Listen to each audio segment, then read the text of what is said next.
여러분 오늘은 무슨 날일까요? 자, 부활절. 기독교의 핵심이라고도 얘기하고 1년 중에 기독교에서 가장 기쁜 날이라고도 해요.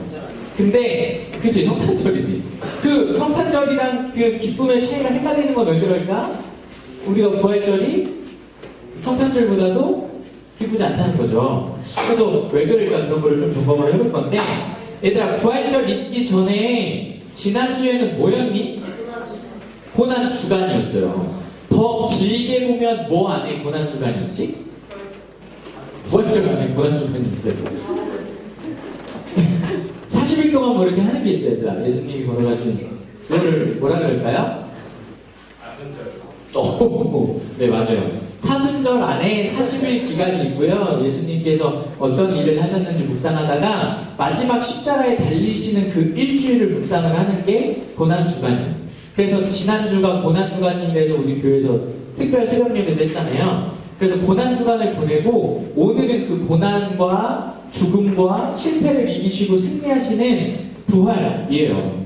지금까지 우리가 40일 동안 묵상하고 특별 새벽 예배하고 막 고난하고 막 예배하고 했는데, 오늘 부활절이 없으면 지금까지 드렸던 그 40일은 의미가 없어요, 얘들아. 오늘이 있기 때문에 지금까지 우리가 예배 드린 거예요. 우리 기독교의 그 어떤 신앙과 어떤 우리가 배우는 것 가운데 부활절이 없다면, 여러분 이런 표현 알지 모르겠는데 안고 먹는 찐빵과 똑같아요. 빵은 뭐라 그러니 나? 빵은 빵인데 그 안에 내용물이 아무것도 없어. 밍숭맹숭. 그럼 여러분 계속 먹고 싶어요? 안 먹고 싶어요? 부활이 없으면 그런 거예요. 쌈은 쌌는데 그 안에 고기가 없어. 그래서 마늘만 잔뜩 들었고 김치만 있어. 먹고 싶나요? 이게 부활절이 없는 거예요. 또 콜라를 땄는데 김이 없네. 좋다고. 네, 취향이긴 하지만 어쨌든 콜라를 땄는데 김이 없고 막 이 단물맛만 나요. 또 뮤직뱅크를 틀었는데 방탄소년단이 없는 거죠. 네. 2시간 기다렸는데 뮤직뱅크 방탄소년단이 끝까지 안 나오는, 결방하는 이런 일들이 기독교에서 부활절이 없는 것보다 거의 뭐 더 큰 거예요. 부활절이 기독교 안에 없다라는 거. 여러분 잘 보세요. 오늘은 숫자 가지고 얘기를 할 건데 40일 하면 뭐가 있을까요? 부활절 전에 있었던 사순절 기간이 총 며칠이에요? 4일도 안 돼요. 40일이에요.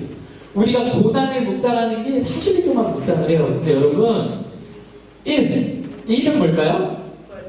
부활절이에요. 여러분 잘 보세요. 그런 고민 안 해봤어요? 기독교의 핵심이 부활이고 1년 중에 가장 기쁘고 의미 있고 축제 같은 날이 부활절이라고 하는데, 무슨 고난은 40일 동안 묵상하고 40일 동안 치중하고 뭐 집중 새벽 예배니 막 뭐 엄청 부흥회니 막 그 고난 안에 온갖 좋은 것 다 퍼부으면서 부활절은 꼴랑 하루 일주일만 예배드리면 끝나요. 이게 정말 무게감이 이게 맞는가? 라는 생각 해본 친구 있나요? 저는 해봤어요. 왜 우리 인생에 고민은 별로 안 하고 싶고 고난은 안 받고 싶은데 왜 기독교에서 이게 가장 핵심이라고 하면서 대충 하루만 예배드리고 끝나는가? 이게 바뀌어야 되는 거 아닌가? 오히려 고난주간은 짧게 보내고 부활절을 더 크게 보내야 되는 거 아닌가? 이런 생각을 한번 한 적이 있거든요. 자, 보세요. 바울이 이런 표현을 했어요. 부활에 대해서 얘기를 한 표현인데 우리 다 같이 고린도전서 내용을 읽어볼게요. 만일, 시작! 만일 그리스도 안에서 우리의 바라는 것이 다만 이 생존이라면 모든 사람 가운데 우리가 더 불쌍하지 않아요. 무슨 얘기인 것 같아요? 우리가 신앙생활을 열심히 하고 돈도 많이 내고 헌금도 하고 시간도 여기다가 붓고 우리의 마음도 쏟고 세상에서 쾌락을 즐기면서 사는 게 아니라 되도록이면 절제하고 성경에서 맞다라고 하는 것처럼 열심히 살아가더라도 부활이 없으면 우리는 가장 비참한 사람이라는 거예요. 우리가 부활이 없으면 뭐 하려고 여기 와서 예배 드리냐는 거예요. 그래서 부활이 없으면 가짜이기 때문에 우리는 사기당한 거랑 똑같기 때문에 맨날 와서 예배 드리고 그렇게 살면 안 됩니다라고 해서 정말 버티고 애쓰고 세상 뭐 이렇게 물러가고 어떤 이게 빠지지 않기 위해서 노력하는 그 모든 것들이 헛수고다라고 얘기를 하는 거예요. 그럼 저렇게 얘기를 하는 근거는 뭐예요? 부활이 없다라고 생각해서 저런 표현을 했을까요? 아니죠. 부활이 없었다면 우리는 비참하고 세상에서 가장 불쌍한 사람인데 여기에 와서 이렇게 헌금 드리고 예배 드리고 시간 보내는 이게 다 헛수고인데 그걸 얘기하고자 하는 게 아니에요. 결론은 부활이 진짜 있기 때문에 우리가 이렇게 신앙생활하고 애쓰고 노력하고 수고하는 게 비참한 게 아니다. 불쌍한 게 아니다. 그렇기 때문에 부활을 누리고 즐기고 우리가 이 시간에 예배하는 것이 의미가 있다는 걸 바울이 강조를 하고 싶은 거예요. 제가 오늘 의도적으로 설교 제목이 40대 1인데 이 제목 안에 모든 게 다 포함이 되어 있어요. 여러분 숫자 중에 뭐가 더 커요 지금? 뭐야? 어디 갔니? 숫자 뭐가 더 크다고? 1이 훨씬 크죠? 말이 돼요 안 돼요? 40이 훨씬 더 커야 되잖아. 근데 1한테 제가 무게중심을 엄청 쏟았어요. 그 의미를 이제 오늘은 이 숫자 40대 1이라는 이 숫자를 보면서 이 숫자 안에다가 의미를 조금씩 부여해가면서 오늘 여러분들과 좀 얘기를 하려고 하는데요. 먼저 첫 번째 질문, 왜 부활이 의미 있고 기쁘다고 하면 통상 막 부활절 되면 막 연예인도 부르고 막 여기 플래카드 같은 것도 막 걸고 엄청 화려하게 해서 마치 잔치처럼 하고 막 해야 되는데 약간 이렇게 좀 밍숭맹숭하게 가장 기독교의 핵심이라고 하고 기쁜 날이라고 하면서 이렇게 그냥 뚝딱 보내는가? 왜 고난주간은 우리가 사실 우리 인생에 고난이 없었으면 좋겠고 피했으면 좋겠는데 그거는 40일 동안이나 묵상하면서 왜 부활절 기쁨에 관련된 꼴랑 하루밖에 안 드리니까 여러분 사실은 우리는 기쁨이 있기를 원하고 행복하기를 원하는데요.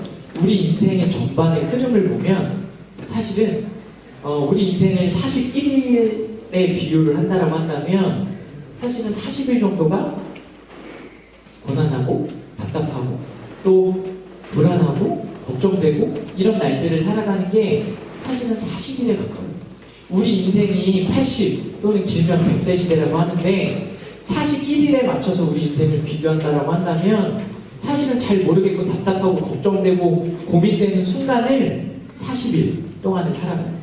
기독교도 사실은 맨날 예수님 믿어서 행복하고 즐거운 게 아니라요. 기쁨의 종교, 뭐 행복한 종교가 아니라요. 사실은 마지막 날에 있을 그 부활 하나를 바라보고 오늘을 살아가면서 버티고 애쓰고 그 마지막 날을 기대하면서 앞으로 나아가는 게 기독교인의 자세거든요. 절대 쾌락을 추구하거나 기쁨을 추구하는 종교가 기독교가 아니에요. 이 40대 1은 사실은 우리의 인생의 흐름과도 닮아있다라고 표현을 할 수가 있어요. 근데 여러분 우리는 살아가면서 먼 날이 더 많기를 바라죠? 기쁜 날이 더 많기를 바라죠.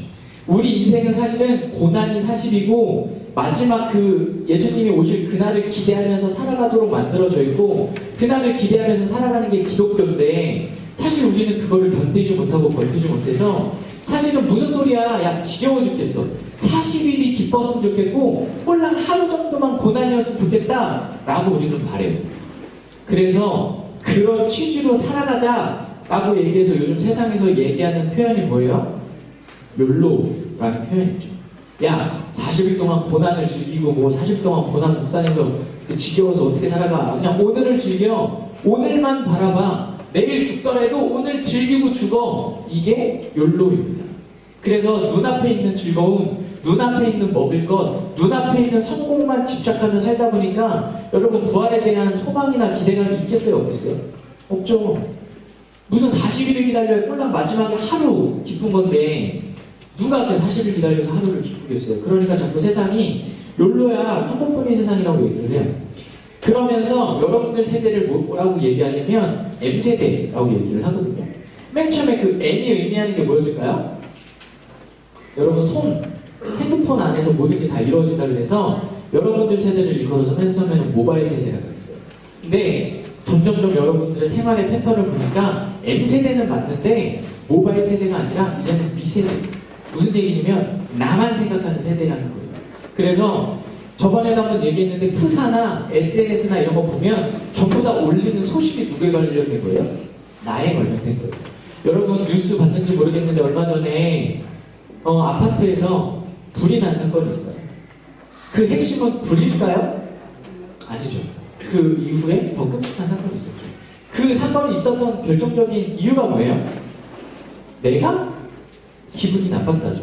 물론 피해망상이 있지만 내가 계속 윗집으로부터 피해를 받았다라는 개인 생각, 그러니까 내가 기분이 나쁘면 이래도 돼라는 생각이 요즘 누구한테 다 있고요. 내가 기분이 좋기 위해선 남의 기분은 안 좋아도 돼라는 이 미중심의 세대가 오늘 이렇게 젊은 세대나 어른 세대나 다 깔려있거든요. 그래서 사실은 예수님께서도 요구하시는 세대, 또 기독교의 본질이 40일을 고난을 묵상하면서 예수님이 오시는 그날의 소망을 두고 살아가야 되는데 사실은 그렇지 못해요. 이거를 바꾸어서 40일을 기쁘고 뭐 고난이고 뭐고 그냥 예수님이고 뭐고 이 세상에서 최대한 즐기다가 막판에 천국 가면 좋고 이런 식으로 그 내용 자체가 바뀌었거든요. 그래서 부활에 대한 기대나 기쁨 이런 게 점점 사라지고 있어요. 그럼 이쯤에서 질문 한번 해볼게요. 오늘 부활절이고 여러분들 계란도 받았는데 여러분들은 오늘 부활절인데 기쁜 사람, 오늘 부활절인데 즐거운 사람, 기독교의 핵심, 큰 기쁜 날이다, 잔칫날이다, 오늘은 1년 중에 제일 중요한 날이라고 하는데 여러분들 마음속에 진짜 오늘이 중요한 날처럼 생각되는 사람 없을 거예요. 왜냐면 우리가 부활의 기쁨을 누리지 못하고 살아가거든요. 부활절이 되면 저 같은 사역자들은 기뻐야 돼 막 이렇게 의지적으로 막 생각하고 하거든요. 부활절인데 왜 이렇게 안 떨리지 막 기뻐야 돼 막 의지적으로 막 자기적으로 기뻐야 돼 하는데 그 다음날 눈 뜨면 기쁠까요? 저 같은 사람도 안 기뻐요. 근데 그 이유가 뭐냐면 여러분, 내가 의지적으로 부활절인데 왜 안 기쁘지? 이날이 즐거워야 되는데 기독교의 핵심인데라고 나를 바라보면 여러분 죽을 때까지 부활은 기쁘지 못해요. 근데 나를 보고 내가 왜 내 마음이 왜 이렇지? 내 신앙이 왜 이렇지? 이렇게 나를 보면 기쁘지 못한데 누구를 봤을 때 부활의 소망, 누구를 봤을 때 부활의 기쁨이 다시 회복이 되냐면 하나님이 어떤 일을 하셨지? 예수님이 누구시지? 예수님이 도대체 어떤 일을 하셨지에 집중하면 우리 안에 없었던 기쁨이나 소망이 다시 생기는 것을 볼 수 있을 거예요. 여러분 오늘날 앞에서 얘기했지만 오늘 주일에 성당이든 교회든 모든 곳에서 부활절 예배를 드립니다. 또 오늘 뉴스에 보면 세계 곳곳에서 전국 곳곳에서 부활절 미사와 예배를 드렸다고 방송에 나올 거예요. 또 대통령이 직접 종교단체 찾아가서 축하한다라는 메시지도 뭐 던졌다 이런 내용들이 분명 오늘 기사에도 실릴 거거든요. 근데 문제는 뭐냐면 정말 이곳에서 기독교인으로 살아가는 사람들이 부활절을 누리고 즐기고 있는가 라는 거를 점검을 해봐야 되는데 저는 사실 부활에 대한 소망을 갖고 살고 있을까? 라는 의심이 들어요. 왜냐면 부활에 소망이 있으면 이 땅에 소망을 두지 않아야 되는데 사실 기독교인들도 살아가는 모습을 보면 이 땅에서 1,000원, 2,000원도 손에 안 보려고 계산하고 발버둥 치는 모습을 보거든요. 또 이 땅에서 기독교인이라고 하지만 손해보거나 남들보다 주눅들지 않기 위해서 더 포장하고 애쓰는 모습들을 보거든요. 부활에 대한 소망이 있다라고 다 얘기하면서 기독교인들도 이 땅에서 잘 먹고 잘 살기 위해서 입시에 목숨 걸고 내 자식 좋은 대학 가는 거에 집중해서 온갖 돈이나 그런 것들을 거기다가 많이 집중하고 쏟는 거를 보거든요. 또 남들보다 더 높아지고 내 스스로는 낮아지지 않기 위해서 애를 써서 조금 더 높이 올라가고 누구보다 조금 더 잘 되기 위해서 애를 쓰는 모습들을 많이 보거든요. 세상과 구별되지 않는 모습들을 너무 쉽게 교회 안에서 보거든요. 이런 모습들을 봤을 때 글쎄 과연 부활에 대한 소망을 정말 우리가 누리며 정말 믿으며 살아가는가? 라는 생각을 한번 해보게 되거든요. 그러면서 제가 또 이번 주 내내 학교 가서 정말 전도사님들한테 물어봤어요. 진짜 기쁘냐? 나는 안 기뻐서 그런데 정말 기독교의 핵심이 부활이라고 한다면 1년 중에 가장 중요한 날이라고 한다면 같이 방 쓰는 사람들한테도 물어봤어요. 진짜 중요하게 생각되냐? 정말 이번 주일이 기다려지냐? 느껴지냐? 기뻐지냐? 진짜 마음에서 누려지냐? 모든 사람이 그렇지 않다라고 대답을 했어요. 그래서 제가 고민을 했죠. 도대체 부활절이 어떻게 해야 기쁜 날일까? 어떻게 해야 우리가 부활에 대한 소망, 부활에 대한 기쁨이 회복될까? 라고 생각하다가 결론이 뭐냐면 내 감정, 내 기쁨, 내 신앙을 보면 불가능하다라는 걸 깨달았고요. 우리의 시선을 하나님께 맡기면 그래서 소망이 되는구나, 그래서 기쁨이 되는구나를 제가 영상을 통해서 하나를 발견했어요. 그래서 오늘 그 영상을 보고 여러분들과 마무리로 40대 1에 대해서 다시 한번 왜 1이 훨씬 더 중요한지를 나누도록 하겠습니다. 네. 영상을 한번 볼게요.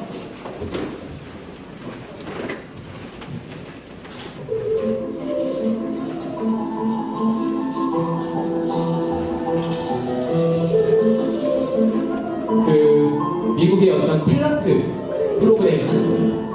그래서 지금 누구를 그리는 거냐면 이 사람을 그리는 거예요.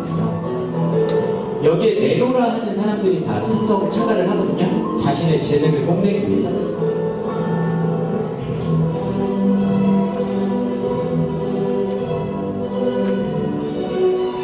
근데 많은 사람들이 서서히 지루해하죠. 대표적이고 야, 무슨 저 정도 그림은 대부분 다 그릴 수 있는 거 아니야? 라고 생각을 합니다. 지금 뭘 누를 거냐면 X를 누른 거예요. 저게 무슨 재생이야? 잘라. 계속 X를 누르고 있는 거예요.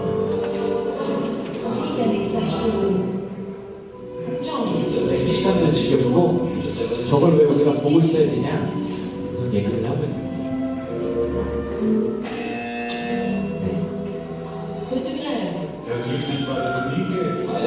자기를 그리고 있으니까 마지막까지 기다려주죠. 미안하니까.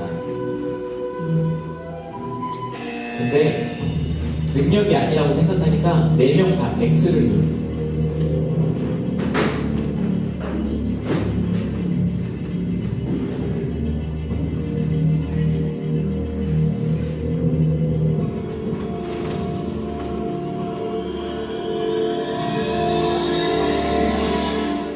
근데 사실은 이 사람을 보고 있었거든요.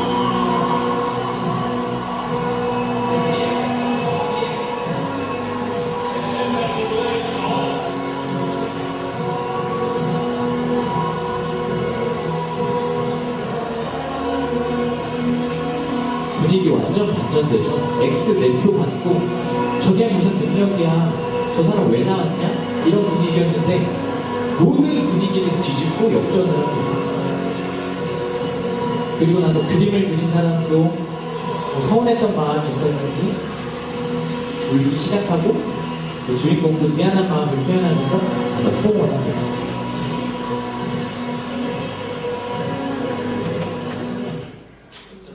네.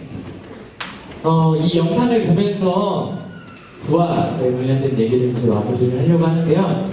저는 이 영상을 통해서 결론으로 2가지를 얘기를 하려고 합니다.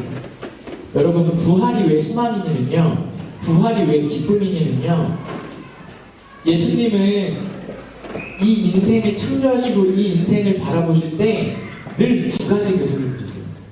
첫 번째는 우리 눈에 뻔히 보이는 그림. 아까 전에 그 머리 하얗고 안경 쓴 사람을 그림 그리는 걸 하나님은 그걸 분명히 그리고 계세요. 근데 하나님 마음속에 모두 같이 그리냐면 우리 눈에는 보이지 않지만 그 마지막에 그 시험난 사람의 그림을 같이 그리고 있잖아요. 이 작가가 우리 눈에 보이지 않지만 예수님도 2가지를 같이 그리고 계세요. 고난을 예수님이 그리고 계시다면 우리 인생의 부활도 같이 그리고 계세요. 근데 우리 눈에 봤을 때 고난밖에 안 보이거든요. 우리 인생에 성적밖에 안 보이거든요. 우리 인생에 하나님이라고는 하지만, 하나님이 그림 그리고 하나님이 이 세상을 이끈다고 하지만 사실 우리 눈에 보이는 건 뻔하거든요. 능력같지 않아 보이거든요. 예수님이 속마음으로 그리는 그 2가지 그림 중에 하나만 보이고 나머지 하나는 보이지 않거든요. 그러니까 우리도 예수님을 향해서 X를 던져요. 이게 무슨 능력이냐고, 이게 무슨 예수님이냐고, 이 정도 가지고 무슨 기독교 신앙이냐고, 이게 무슨 기도하면 뭐 되냐고, 기도하면 되냐고, 예수님을 향해서 다 X를 던집니다. 그게 오늘날 부활 소망이 없는 우리들의 삶의 자세예요. 근데 확실히 우리가 왜 부활이 소망이고 기쁨이 되냐면 예수님은 분명히 2가지의 그림을 같이 그리고 계시다는 게 우리한테 기쁨이 되고 소망이 됩니다. 그런가 하면 2번째는 뭐냐면 이 그림을 그렸던 여자는 왜 울었을까요? 저는 개인적으로 생각했을 때 좀 서운하고 시간에 되게 쫓기면서 되게 그 마음에 대한 그 무거운 짐이 있었을 것 같아요. 오늘날 예수님의 모습, 예수님의 마음을 표현하지 않을까라는 생각이 듭니다. 많은 사람들이 예수님의 능력을 불신하거든요. 많은 사람들이 오늘날 기독교를 앞에 개짜라는 얘기를 써가면서 정말 무시하거든요. 예수님의 능력이 바닥까지 실추됐거든요. 많은 사람들이 X를 던지다 못해 기독교에 대해서 욕을 던지거든요. 아무짝에 능력 없고 저런 게 무슨 재능이냐고 저런 걸 믿어서 뭐하냐고 차라리 예수님이 만들어 놓은 그 구조가 아니라 욜로 내일 죽더라도 오늘 즐기자라는 구호를 떠들면서 외치면서 그게 진리인 것처럼 살아가거든요. 그런데도 묵묵히 그림을 그리시면서 내 안에 두 가지 그림이 있는데 이걸 어떻게 그려주지? 기다리지 못하고 욕하는 사람들한테 이 부활과 고난을 같이 그리고 있는 이 모습을 보여주고 싶은 그 예수님의 마음이 그 여자의 울음 가운데 좀 같이 대변되지는 않았을까? 라는 생각을 한번 해봤어요. 여러분 인생을 살아가면서 부활이 느껴지지 않을 수 있어요. 매년마다 계란은 받지만 부활이 기쁘지 않을 수 있어요. 심지어 오늘이 부활절인지 교회에 와서 아는 친구도 있을 거예요. 부활에 대한 기쁨은커녕 부활절이 언젠지도 모르고 살아가는 우리의 신앙일 수 있는데요. 여러분한테 질문합니다. 부활이 기쁜지, 부활신앙이 믿어지는지, 부활에 대한 정말 소망이 있는지 묻는데 여러분은 오늘 아니요, 없다라고 대답한다면 정말 잘 오실 거예요. 왜냐면 우리를 바라봤을 때, 우리만 바라봤을 때, 우리의 신앙을 봤을 때, 우리의 의지적으로 기쁘려고 노력한다면 죽는 그날까지 부활은 못 누립니다. 근데 우리의 시선을 끌어서 내 인생 이렇게 비참하고 초라해도, 내 인생 이렇게 안 되는 것 같아도, 주변에서 나 예수님 믿는데 야 그림 그런 거밖에 못 그리냐? 그걸 재능이라고 여기 와서 그걸 그리고 있냐? 조롱하고 막 잘르라고 시간 없다고 유명한 사람들이 대놓고 얘기해도 예수님이 오셔서 부활하시고 우리의 인생을 마지막에 뒤집어 주시면 우리를 향해서 X 누르고 네 인생 가짜라고 왜 그러고 사냐고 조롱하고 비난하던 사람들이 다 같이 일어나서 우리 인생을 향해서 예수님을 향해서 기독교를 향해서 기립박수 치는 그날이 40일이 아니라 부활 그 1일에 있거든요. 그래서 오늘 설교 제목이 40대 1입니다. 우리 인생이 40일처럼 고난 가운데 있을 수 있고요. 맨날 즐겁지 않을 수 있고요. 맨날 힘들 수 있고요. 맨날 답답할 수 있는데 무게중심이 1일에 있는 이유는 그날에 예수님께서 여러분들의 인생을 완전 뒤집고 예수님께서 같이 그리시는 그 그림 중에 마지막 한 가지 그 기쁨의 그 그림, 승리의 그 그림이 여러분들의 모든 인생을 부활의 날에 완전히 뒤집어 줄 수 있기 때문에 부활이 우리의 소망이고 기쁨이 되는 주말. 이 시간 말씀과 동영상 오늘 배운 것들을 잘 생각하면서 여전히 주는 나의 힘이요. 주님밖에 방법이 없구나. 내 인생 나를 보는 게 아니라 두 가지를 같이 그리시는 하나님을 봐야겠다. 이 믿음과 고백과 시선 가지고 하늘 위의 주님밖에 다 같이 일어나서 함께 찬양하도록 하겠습니다.